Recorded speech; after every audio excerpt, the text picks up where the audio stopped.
क्या भी कुठं बी असं ओ साहेब, ओ साहेब ऐका ना.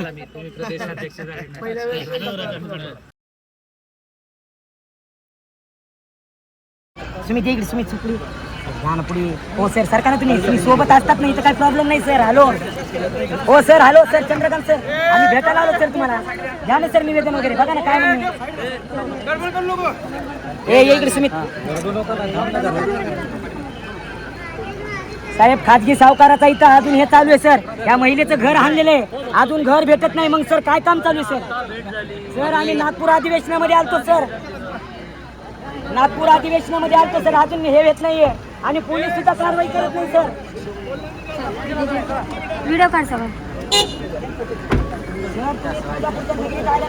महत्वाचे प्रश्न असतात सर.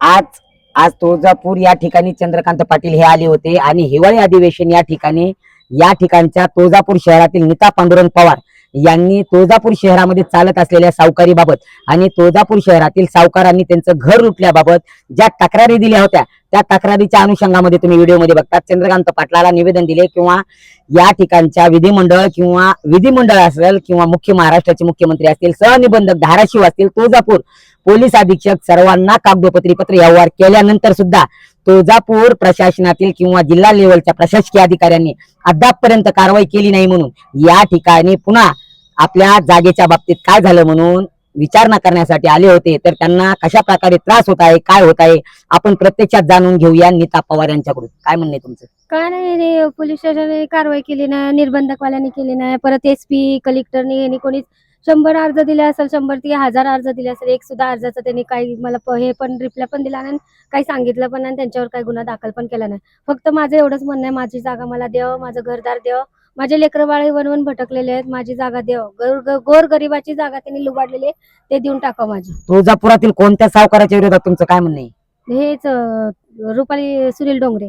अजून दुसरं कोण आहे? देवानंद रोजकरी आणि गणेश रोजकरी आणि विशाल रोजकरी. अजून गणेश रोजकरी.